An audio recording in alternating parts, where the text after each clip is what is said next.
Nah, dari 8 program akselerasi pembangunan tersebut, yang pertama adalah magang lulusan daripada perguruan tinggi dengan kriteria maksimum fresh graduate 1 tahun. Ini kan yang 2 kali 10 kilogram itu sekitar 7 triliun.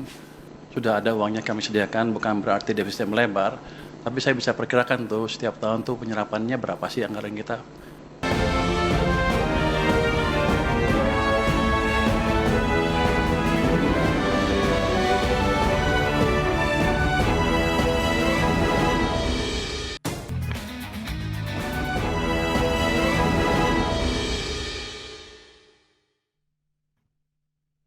Kita awali dengan informasi pertama, pemirsa. Pemerintah resmi luncurkan paket stimulus ekonomi terbaru, yakni insentif 8+4 yang diberlakukan hingga akhir 2025. Ya, insentif dan stimulus terbaru ini untuk meningkatkan produktivitas, memperkuat daya beli masyarakat, serta mendorong pertumbuhan ekonomi nasional. Usai rapat koordinasi dengan Presiden Prabowo Subianto di Istana Negara, Menteri Koordinator Bidang Perekonomian Airlangga Hartarto resmi mengumumkan penerapan stimulus ekonomi bertajuk 8+4 hingga akhir tahun 2025. Insentif ekonomi 8+4 terdiri dari 8 program utama plus 4 program tambahan dalam paket stimulus yang mencakup berbagai kebijakan prioritas pemerintah. Program tersebut diantaranya peningkatan penerimaan peserta magang, perluasan skema pajak, pertambahan nilai yang ditanggung pemerintah, khususnya untuk sektor industri hotel, restoran, dan kafe, perpanjangan program bantuan pangan, fasilitas BPJS Ketenagakerjaan untuk pekerja informal, fasilitas akses program perumahan melalui BPJS Ketenagakerjaan, program padat karya tunai atau cash for work bagi pekerja di sektor padat karya. Sejumlah stimulus dan insentif ekonomi terbaru ini dirancang untuk meningkatkan produktivitas, memperkuat daya beli masyarakat, serta mendorong pertumbuhan ekonomi nasional.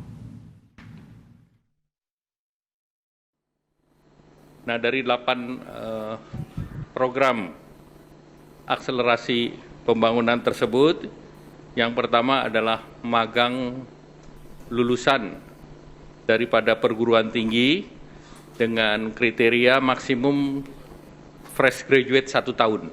Apakah itu S1, D3, dan yang lain, itu di link and match-kan dengan dikerjasamakan dengan sektor industri, di mana penerima manfaat di tahap pertama 20.000 orang, dan selama proses bekerja diberikan uang saku sebesar upah minimum, UMP. Dan ini untuk 6 bulan, dan anggarannya sudah disediakan sebesar 198 miliar.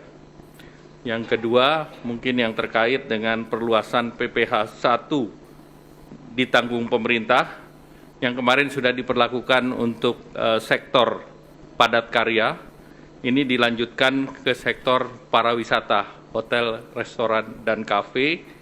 Target penerimanya 552.000 pekerja, dan ini diberikan 100% PPh untuk sisa tahun pajak 2025 ataupun 3 bulan. Nah, anggarannya sebesar 120 miliar. Ini bisa pindah ke slide berikut, slide 3. Kemudian bantuan pangan itu juga dilanjutkan untuk 2 bulan. Itu untuk 10 kg beras di bulan Oktober November. Nanti kita evaluasi untuk bulan berikutnya, bulan Desember. Nah, itu diperlukan dana sebesar 7 triliun. Kemudian program bantuan iuran jaminan kecelakaan kerja dan jaminan kematian bagi pekerja bukan penerima upah. Jadi ini bagi pekerja bukan penerima upah itu adalah pengemudi transportasi online atau ojol, ojek panggalan, supir, kurir, dan logistik. Target penerimanya adalah 731.361 orang.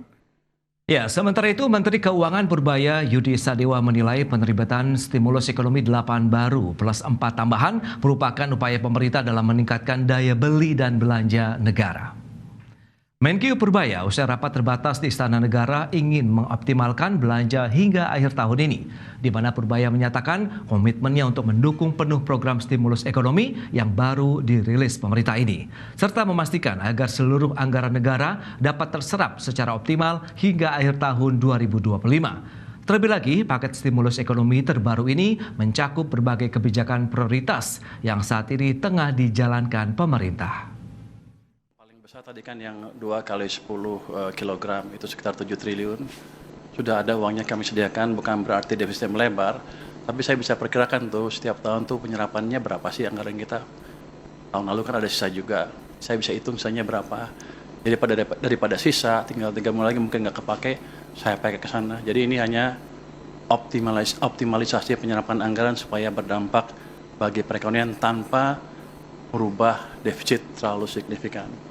Nanti kalau ekonominya tumbuh lebih bagus kan, kalau kita asumsikan rasio tax ratio-nya konstan, kalau PDB-nya tumbuh lebih cepat kan tax-nya lebih cepat juga. Jadi mungkin dampaknya ke defisit cenderung netral.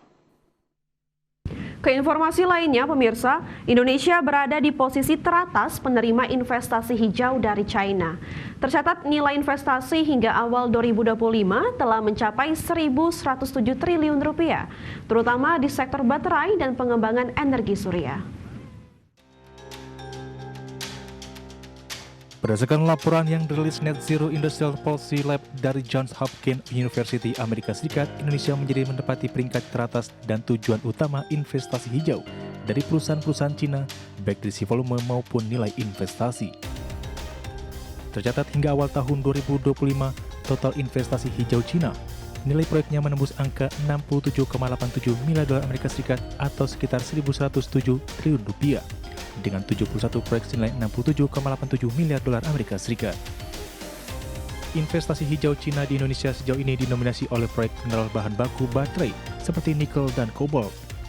Namun investasi Cina di Indonesia belakangan mulai merambah ke pengembangan infrastruktur energi surya. Tim Sahai Co-Director Net Zero Industrial Policy Lab Johns Hopkins University juga melaporkan sejumlah raksasa industri seperti Contemporary Amprex Technology Co Ltd, BYD Co, dan Trina Solar Co. telah menginvestasikan miliaran dolar untuk membangun pabrik di lebih dari 50 negara. Adapun komitmen nilai investasi yang ditanamkan di berbagai negara telah menembus 210 miliar dolar Amerika Serikat.